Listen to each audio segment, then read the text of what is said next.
Boa tarde, Cobasi Lovers! Boa tarde. Hoje mais um dia de TV Cobasi ao vivo.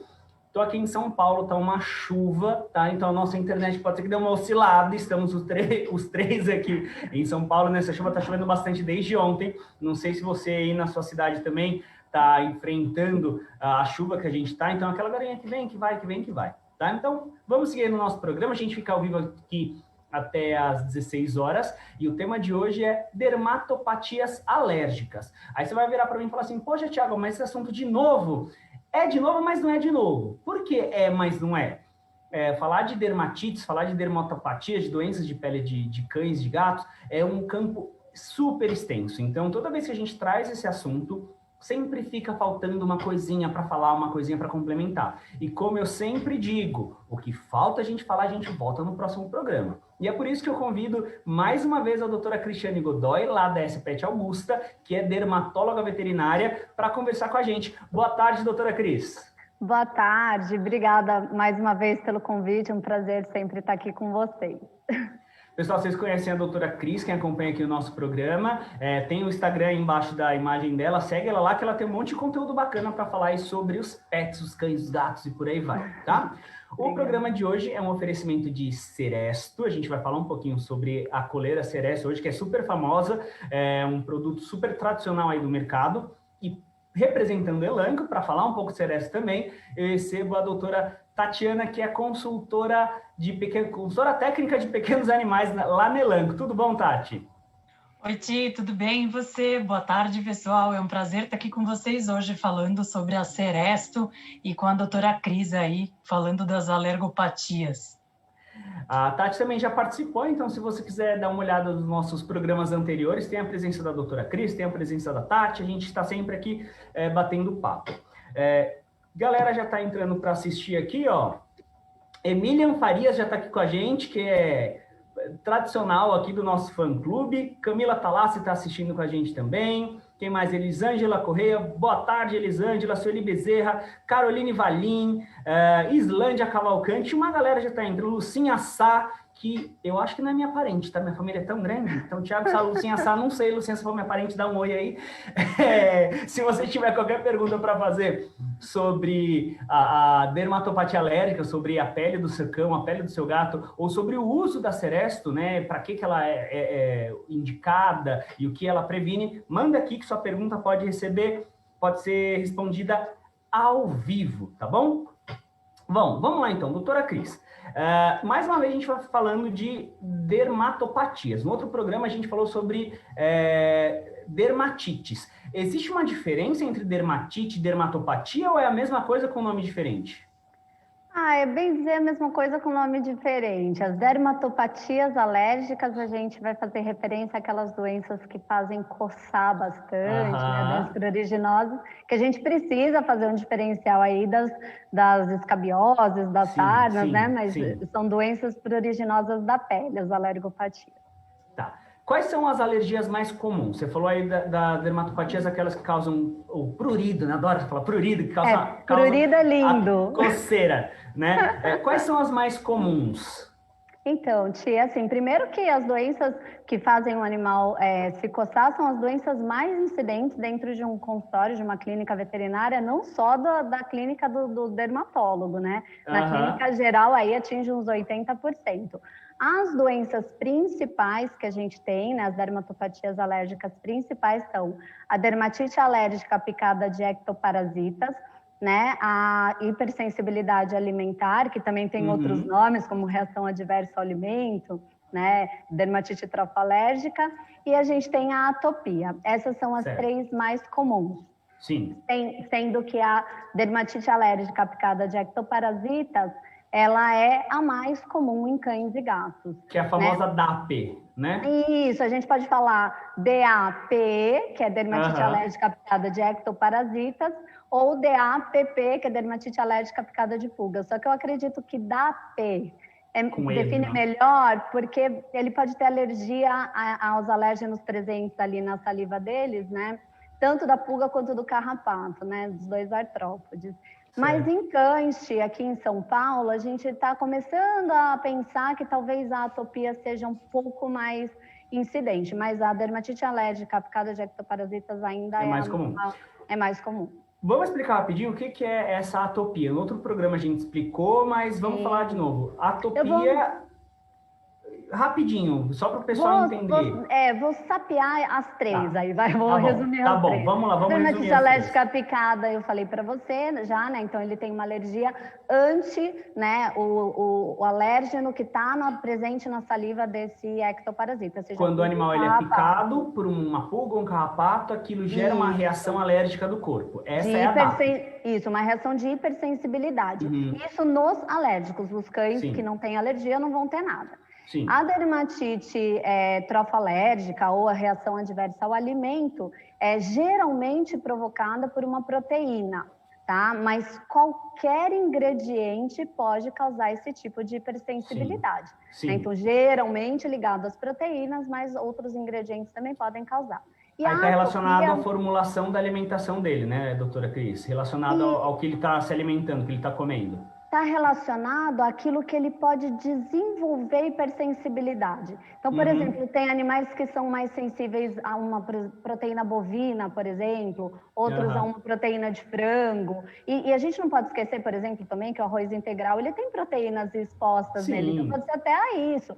Conservantes, palatabilizantes, qualquer ingrediente, na verdade, pode provocar uma hipersensibilidade alimentar, né? E a atopia, né, uma doença aí eu vou falar difícil e vou explicar. Ela é uma doença alergo-inflamatória de caráter crônico. O que isso quer dizer? Então, a atopia ela é uma doença, uma síndrome que a gente fala até multifatorial. Então, são várias as causas que fazem com que ela apareça. Então, tem envolvimento genético, tem resposta imunológica, alergia aos alérgenos ambientais, que a gente também pode chamar de aeroalérgenos. Quem são eles? Ácaros da poeira doméstica, bolor, mofo, gramíneas, pólens, né? Enfim.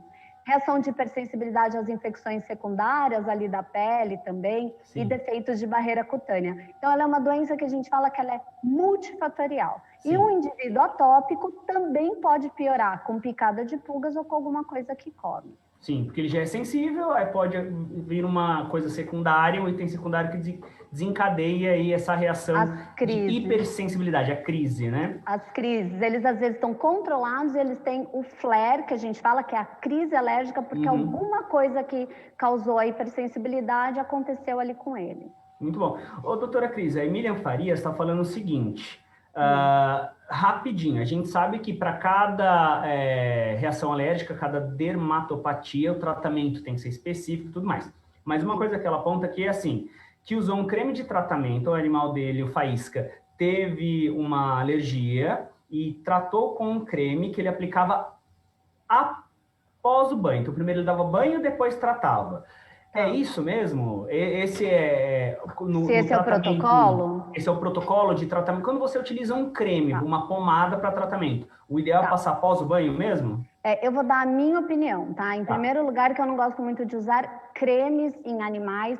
No gato, nem pensar, porque ele vai se lamber. E em cachorros, se eu for usar algum creme ou pomada, eu vou usar em regiões sem pelo. Tá?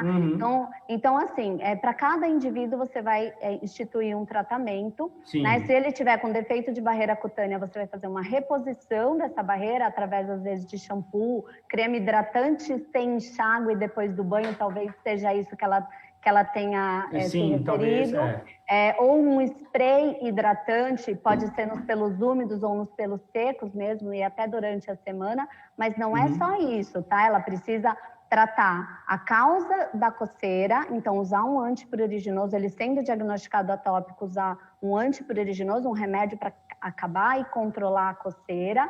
Ela precisa fazer uma reposição da barreira epidérmica, ela precisa fazer, de repente, uma imunoterapia para fazer um desvio do curso da doença. Então, um conjunto de tratamentos, né?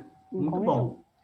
E sempre usar um antipulgas durante todo o estágio do alérgico. Todo alérgico tem que ter uma proteção contra pulgas o tempo inteiro. O tempo inteiro. E aí um dos produtos que é utilizado para fazer essa prevenção, essa proteção, é a Seresto, né, Tati? Como que a Seresto funciona? Como que a Seresto atua na prevenção dessas dermatopatias? Então, Thiago, a Seresto ela é uma coleira que ela é feita de um polímero, né? Que é como se fosse uma borracha mesmo. E os princípios ativos dela estão concentrados dentro da matriz da coleira. Ou seja, não existe princípio ativo por fora, tá? Sim. Ela não tem pó, ela não tem cheiro. E quando você coloca a coleira no pescoço do animal, ela passa a distribuir os princípios ativos que então passam a estar concentrados na camada lipídica, no pelo e na pele do animal. Ou Camada seja, lipídica, os princípios... peraí, Tati, deixa eu só Na traduzir. camada lipídica, aquela camada de gordurinha. Gordura, a oleosidade, né? Acho que todo mundo tem Isso, é na camada gordurosa da pele que é a mais superficial, tá? Tá mais é importante exposta, lembrar... mais pra fora, né? Isso, é importante lembrar que, assim, a ação da coleira Seresto, que a gente diz, ela tem uma ação tópica, tá? Isso significa que ela não faz absorção sistêmica, tá? Fazendo com que ela seja um produto super seguro para ser usado, porque não existe essa absorção sistêmica dos princípios ativos. Sim. E aí, como que funciona, Thiago? Por que a gente fala tanto sobre utilizar a Seresto para esses pacientes alérgicos? Porque ela vai prevenir, né, e ela vai tratar as infestações. Então, a eliminação de pulga após a colocação acontece em até 24 horas. As pulgas reinfestantes, ou seja, aquela que o animal está com a coleira e a pulga sobe no animal. Essas são as reinfestantes que são eliminadas até 2 horas após o contato. Já os carrapatos reinfestantes são eliminados até 6 horas após o contato. E quando você usa a coleira pela primeira vez, os carrapatos são eliminados até no máximo de 48 horas. Por isso que a gente utiliza muito a Seresto como nessa parte aí da triagem, até no diagnóstico, né, das dermatopatias alérgicas. Isso quer dizer que, assim, se o animal ele apresentou sintomas de hipersensibilidade, ele apresentou, de repente, um indício que pode ser que, tá, pessoal? Então, vamos pensar no diagnóstico, a gente já vai chegar lá. A Seresto ela pode ajudar nesse diagnóstico, uma vez que ela elimina um problema de pulga de carrapato, além de prevenir. Né? Isso, claro, tá? Pode ajudar. Porque assim, dentre essas 3 doenças que a Cris comentou, a hipersensibilidade alimentar, a ADAP e a atopia, a mais fácil da gente excluir é a ADAP. Então, se você tem um paciente que você tem uma suspeita de uma dermatopatia e você ainda não sabe qual é essa dermatopatia, você põe a coleira. Se esse paciente melhorou, você já consegue excluir a ADAP, por exemplo, tá? Se de repente, com o uso da coleira, você já tem a resolução do quadro, e isso é muito comum de acontecer, você já consegue excluir a DAP, tá? Então, a gente usa muito ela para colaborar no diagnóstico das dermatopatias alérgicas, né? E uma outra vantagem, Tia, é que ela é eficaz por 8 meses. Então, com isso, o tutor não esquece de aplicar uma pipeta no pescoço, por exemplo, né? Porque para o alérgico é muito importante fazer esse controle rigoroso. Então, como eu comentei, não tem absorção sistêmica e, portanto, ela não interfere na dieta de eliminação. Então, por exemplo, se a doutora Cris está tentando fazer uma dieta de eliminação num paciente dela que ela suspeita ter a hipersensibilidade alimentar, você tem a segurança com a Seresto, porque ela não vai interferir, tá? E ela mata os parasitas por contato sem que eles precisem picar o animal. Tá? Então, é uma excelente... E aí já previne, como a doutora Cris falou, que às vezes eles têm essa hipersensibilidade pela picada, o animal nem picado é. E já facilita. Exato, ela reduz... Você tem a Seresto aí para mostrar pra gente? Tem. Aproveitando para fazer aquele merchan, hora do merchan. Como que é a Seresto? Pessoal, olha, essa daqui é a Seresto, tá? Ela é uma borrachinha, mas mais pra frente a gente vai falar um pouquinho, né, Ti? Sobre uma peculiaridade que ela tem aqui, de um mecanismo de segurança, mas, ó, essa daqui, gente, eu tirei do meu gato, tá? Tava com ele, eu falei, daqui que a mamãe vai demonstrar. Coloca no seu pulso, só para o pessoal ter ideia do tamanho, né? Para um gato, ele pega num pulso, ó, tá vendo? É bem pequena mesmo, fica bem essa daqui é a no P, gatinho, tá, né? É menorzinha. Essa daqui é a P, que ela é mais fininha.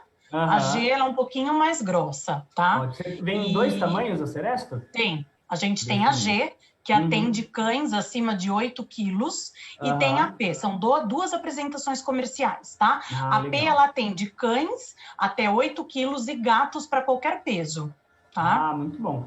E pode ser utilizada junto com a coleirinha normal de identificação, sem problema. Pode. O importante, Tia, é que assim, a Seresto, ela passa a distribuir os princípios ativos dela a partir do momento em que ela está em contato com a pele do animal. Sim. Então, a nossa orientação é que ela esteja sempre em contato com a pele, então ela tem que estar justinha no pescoço do animal, claro, sem incomodar, né? Que esteja confortável, claro, mas não estar como um colar. A dica que a gente dá tem que estar como uma gargantilha.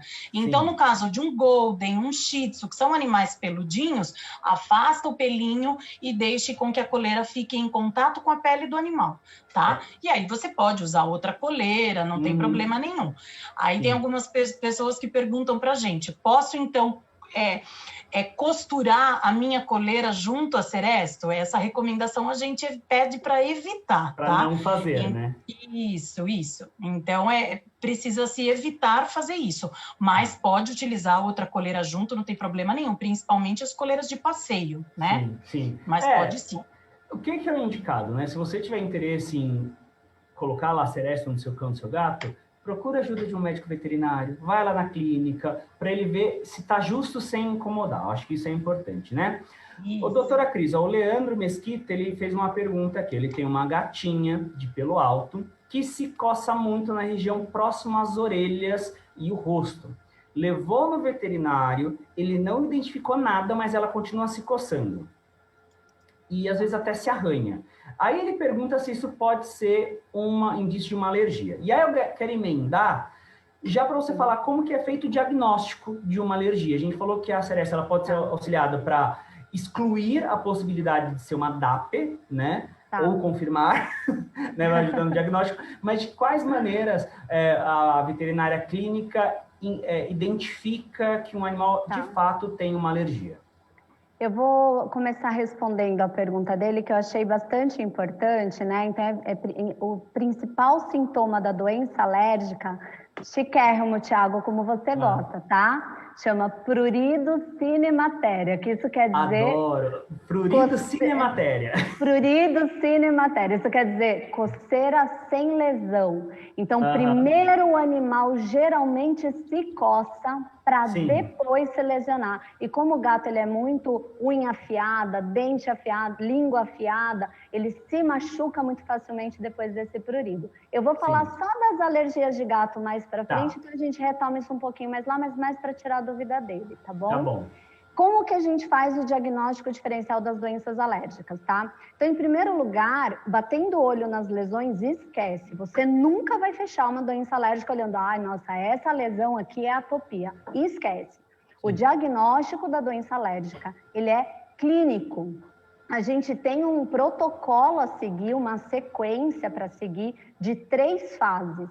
Então, a primeira fase, você tem que fazer um controle completo e efetivo contra pulgas e carrapatos. O que eu quero dizer com isso? Você não vai fazer só o controle no animal, você vai fazer o controle no ambiente também. E isso depois a Tati vai falar mais adiante pra gente como é que a gente resolve isso, tá? Mas assim, como que primeiro eu começo? Uso o antipulgas, né, de controle efetivo. Isso dura aí em torno de 30 a 40 dias para a gente saber se ele tinha uma reação de hipersensibilidade aí à picada da pulga. É o tempo de reverter caso ele tinha se ele tem prurido, se ele tem alguma manifestação ali na pele de vermelhidão, é o período de reverter. De coceira. Às vezes ele já está infeccionado nessa fase, então você trata as infecções e dá o antipulgas. Pede para voltar. A coceira não melhorou, a gente vai entrar na segunda etapa da triagem alérgica, que é a de alimentar, né? Então, assim, o que a gente faz na triagem alimentar? A gente usa, no caso de cães e gatos, tá? Mas eu vou falar primeiro de cães. A gente usa ou uma dieta hipoalergênica com a proteína hidrolisada. O que isso quer dizer? Uma proteína bem quebradinha, de peso molecular bem baixinho, para o organismo não reconhecer do que ela é e a gente tentar fazer com que ele não reaja muito contra aquilo. Então, uma dieta hipoalergênica indicada pelo veterinário, não é aquela que você passa no corredor e escolhe porque acha que aquela vai dar certo, tá? Por 60 dias, são 8 semanas de tratamento com uma dieta hipoalergênica. Nos 30 primeiros dias, a gente até pode controlar um pouco a coceira, fazer alguma medicação, mas os 30 últimos dias é só o alimento e mais nada. Se quiser fazer com dieta caseira, não tem problema, mas você precisa usar uma carne, uma proteína que ele nunca consumiu na vida e um carboidrato que ele nunca consumiu na vida. A gente chama de proteína e carboidratos originais. Também vai seguir com isso 60 dias, água mineral filtrada e mais nada. Né? Não parou de coçar, continuou com otite, continuou lambendo pata, a gente chega na terceira fase da triagem alérgica, que é onde a gente fecha o diagnóstico de atopia. Lembrando que ele pode, nessa etapa de alimentação, melhorar um pouco, mas não melhorar muito. O que isso quer dizer? Ele é um indivíduo atópico que o alimento interfere de alguma maneira. Então, a gente vai cuidar da atopia, mas também vai cuidar da alimentação. Basicamente, é assim que a gente faz o diagnóstico da doença alérgica no animal. Eu achei interessante o que você falou no começo, né? É uma triagem, né? Então, o que é importante o tutor saber? Não existe um exame específico, né, doutora Cris? Você vai lá e faz, pega uma gotinha do sangue e sai o diagnóstico.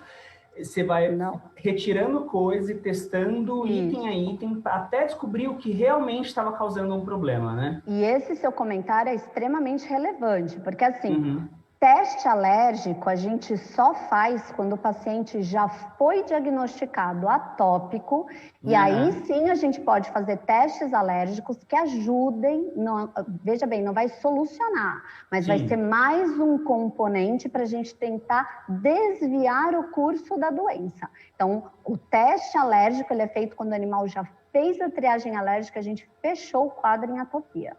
Ô, doutora, na realidade, assim, pela minha conclusão aqui, pelo que você está falando, um animal alérgico, ele vai ser alérgico a vida inteira. O que a gente tem que fazer é evitar que ele tenha contato com aquilo que vai desencadear a reação alérgica, não é isso? 3 coisas. Se ele for alérgico à picada de ectoparasitas, a gente resolve com bom controle efetivo contra pulgas e carrapatos. Ele vai ter alguma crise se um dia ele tomar uma picada, o dono esquecer de dar o produto. E nesse caso é excelente a coleira, porque o dono não esquece de dar. Então, isso aí já fica uma observação. 8 meses tranquilo. 8 meses sossegado, eu só indico e peço até para a Tati me falar se isso pode ser feito, mas anotar na coleira a data de que coloca. Não sei se pode. Pode, Tati, anotar na coleira a data? Pode escrever.